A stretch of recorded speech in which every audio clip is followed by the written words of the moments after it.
اعوذ باللہ من الشیطان الرجیم بسم اللہ الرحمن الرحیم السلام علیکم ورحمۃ اللہ۔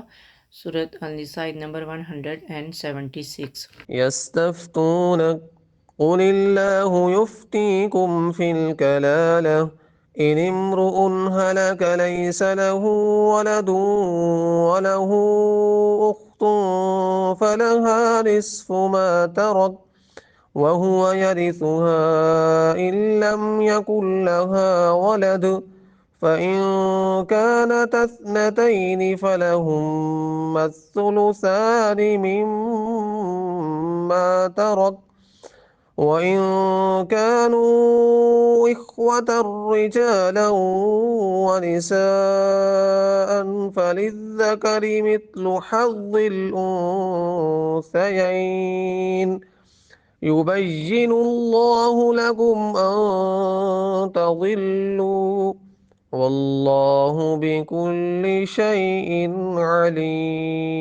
علیم۔ لوگ آپ سے فتویٰ یعنی شرعی حکم دریافت کرتے ہیں، فرما دیجئے کہ اللہ تمہیں بغیر اولاد اور بغیر والدین کے فوت ہونے والے کلالہ کی وراثت کے بارے میں یہ حکم دیتا ہے کہ اگر کوئی ایسا شخص فوت ہو جائے جو بے اولاد ہو مگر اس کی ایک بہن ہو تو اس کے لیے اس مال کا آدھا حصہ ہے جو اس نے چھوڑا ہے، اور اگر اس کے برعکس بہن کلالہ ہو تو اس کے مرنے کی صورت میں اس کا بھائی اس بہن کا وارث کامل ہوگا۔ اگر اس بہن کی کوئی اولاد نہ ہو پھر اگر کلالہ بھائی کی موت پر دو بہنیں وارث ہوں تو ان کے لیے اس مال کا 2/3 حصہ ہے جو اس نے چھوڑا ہے، اور اگر بصورت کلالہ مرحوم کے چند بھائی بہن مرد بھی اور عورتیں بھی وارث ہوں تو پھر ہر ایک مرد کا حصہ 2 عورتوں کے حصہ کے برابر ہوگا۔ یہ احکام اللہ تعالیٰ تمہارے لیے کھول کر بیان فرما رہا ہے تاکہ تم بھٹکتے نہ پھرو، اور اللہ ہر چیز کو خوب جاننے والا ہے۔ یہ آیت کلالہ شخص کے بارے میں ہے۔ اس کے مسائل یہ ہیں: نمبر 1، کلالہ صرف بہن ہو تو وہ نصف ترکہ کی مالک ہوگی۔ اگر کلالہ کی 2 بہنیں ہیں تو ان کے لیے 2/3 ہے۔ اگر کلالہ کے بہن بھائی ہوں تو بھائی کو 2 حصے اور بہن کو 1 حصہ ملے گا۔ دیکھیں ہم نے یہ صورت پوری ماشاءاللہ پڑھی ہے اور دیکھا ہے کہ اس صورت نساء کی ابتدا معاشرے کے پسماندہ طبقہ یعنی یتیموں کے مالی حقوق سے ہوئی تھی، اور اس صورت کا اختتام بھی خاندانی لحاظ سے کمزور ترین انسان کے متعلقہ مسائل سے کیا جا رہا ہے، جسے قرآن نے کلالہ کے نام سے متعارف کروایا ہے۔ کلالہ کی تعریف کیا ہے؟ یعنی کلالہ وہ شخص ہے جس کے نہ والدین ہوں، نہ دادا دادی، اور نہ اولاد اور نہ پوتے پوتیاں، خواہ وہ مرد ہو یا عورت، بے شک اس کے بہن بھائی ہوں اسے کلالہ ہی تصور کیا جائے گا۔ کلالہ کی میراث کی تقسیم کچھ اس طرح ہے۔ اولاد 3 قسم کی ہوتی ہے۔ نمبر 1، سگے بہن بھائی جن کے ماں باپ ایک ہوں۔ نمبر 2، ستیلے جن کا باپ تو ایک ہو اور مائیں الگ الگ ہوں۔ نمبر 3، ماں جائے جن کی ماں ایک ہو اور باپ الگ الگ ہو۔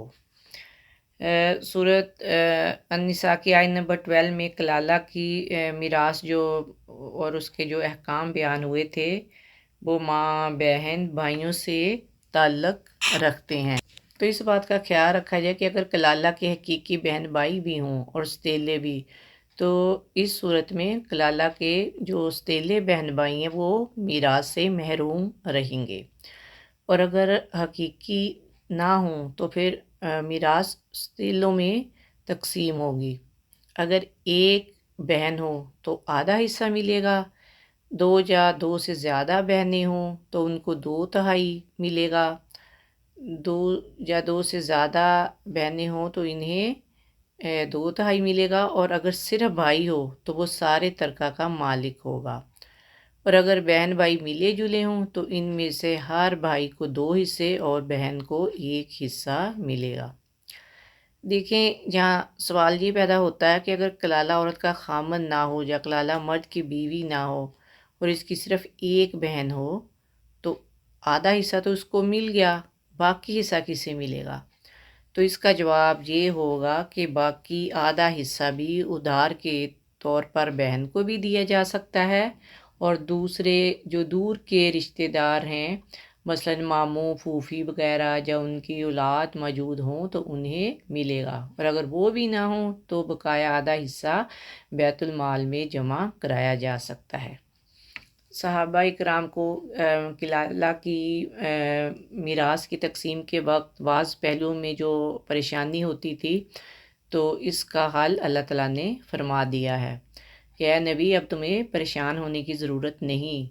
تو اس سے یہ بھی معلوم ہوتا ہے کہ صحابہ اکرام رسول اللہ سے جب کوئی مسئلہ پوچھتے تو آپ از خود اس کا جواب دینے کی بجائے وحی الہی کا انتظار کرتے رہتے تھے، جہاں تک کہ اللہ تعالیٰ کی طرف سے وحی کے ذریعے اس مسئلے کا سلوشن دے دیا جاتا۔